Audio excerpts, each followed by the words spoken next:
beautiful ladies, welcome back to my channel. For those of you that are new, hi, I'm Nicola.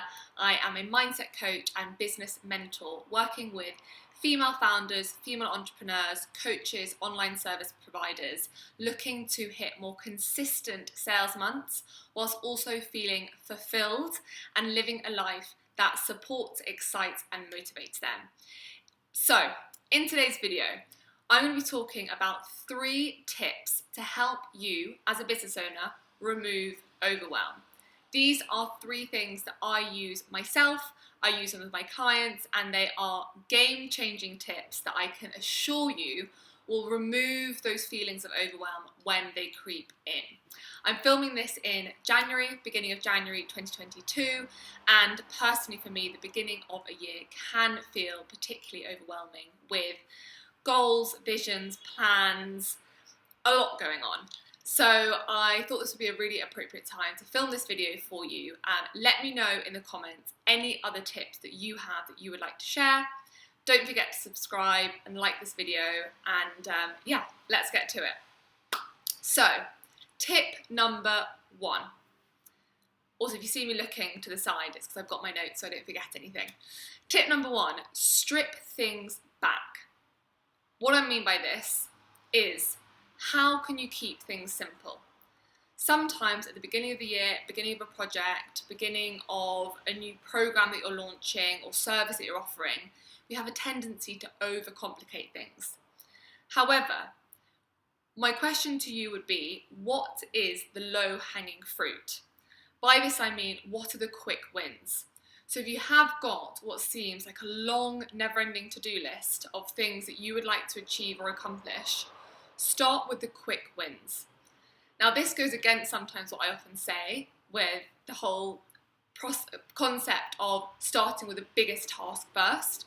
But if you're feeling overwhelmed, you want to make things easy for yourself. So keep things simple, which is pretty much my signature model, KISS. Strip it back. What are the low-hanging fruits? What can you tick off the list first? And give yourself a defined period of time that you're going to work on these tasks.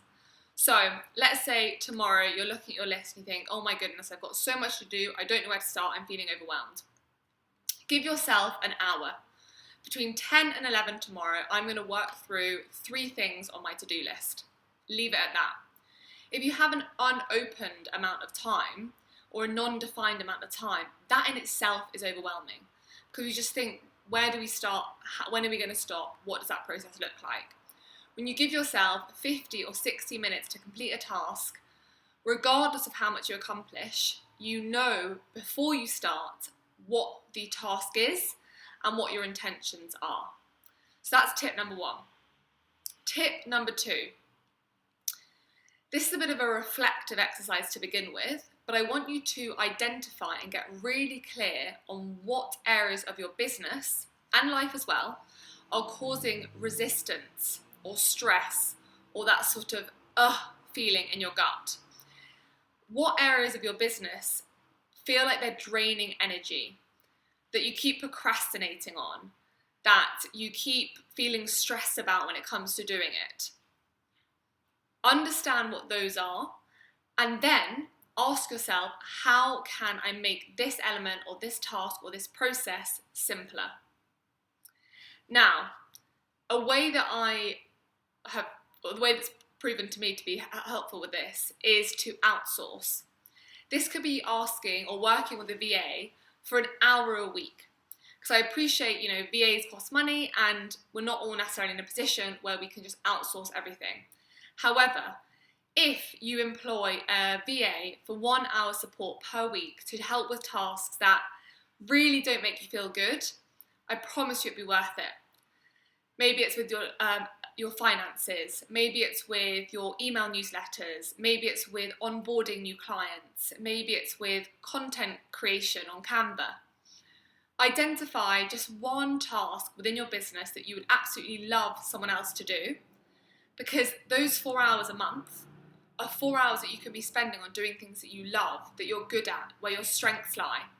That in itself will generate far more returns and revenue and opportunities, and also keep your energy levels high. when we're doing things that we don't like, we sink into ourselves a little bit, and then it means that when we're doing things that we do enjoy, we've still got sort of the ripple effects of those energy drainers. So step number 1, keep things simple, focus on the low-hanging fruits. Step number 2, identify where is causing most resistance, frustration, stress in your business, and think of a way that you can potentially outsource this, or that you can make simpler for yourself. So perhaps you know someone in your network who is amazing at finances and accounts. How can you ask them for a tip? Or perhaps you hate writing captions for your Instagram. How can you find a place where you feel really inspired, at ease, comfortable? Give yourself 2 hours in that cafe, by the beach, at your mum's house, in your bedroom, whatever it might be, and just enjoy that process. Like, switch it up, change the viewpoint that you have on it, and try and add in an element of fun, because that's always going to help. Third tip for when you're feeling overwhelmed as a business owner is to put in non-negotiable time for you. So this might sound obvious and it might sound simple, but I can guarantee you're not doing this on a regular basis if you're feeling overwhelmed. I would encourage you to have 3 self-care acts per day, but if you want to be realistic and make sure that you stick to it, start with 2. Now, this can be anything from moisturising after having a hot shower, to having an extra 10 minutes in bed, to starting off doing your emails on your laptop in bed with a hot coffee, to going for a walk by the sea, to booking in a pedicure, to having a half-day spa day. 3 self-care acts per day. Don't underestimate the power of doing this daily. When we look after ourselves, we treat ourselves with compassion, with kindness, we create space for more of these feelings. When we're feeling good, pampered, nurtured, at ease, relaxed, that's going to help us produce better work. I like to use the oxygen analogy when I'm talking about things like this. You know, when you're on a plane and they say, put your oxygen mask on first before helping others. The reason why is because we cannot help others to our best ability if we're not looking after ourselves. So, what 2 or 3 self-care acts can you commit to today? Please share in the comments. I would absolutely love to know. And how are you going to hold yourself accountable? Do you need to set reminders on your phone? Do you need to put reminders in your diary? Do you need to write a list on your fridge so that you can look at it every morning? I'm all about keeping it simple, and this honestly couldn't be more simple. So, these are 3 of my big tips to help you deal with overwhelm, navigate it, and allow yourself to create that space for more calm and ease and flow to come into your business. Perhaps if one of them resonates with you more than another, stick with that one for now, and then you can come back to the others in the future. That's it for today. Don't forget to subscribe below, give this video a like if you enjoyed it, and please do share your tips below for everyone to learn from and for us to share and build up a toolbox of ways to navigate overwhelm as a business owner. Alright, I will see you in the next video.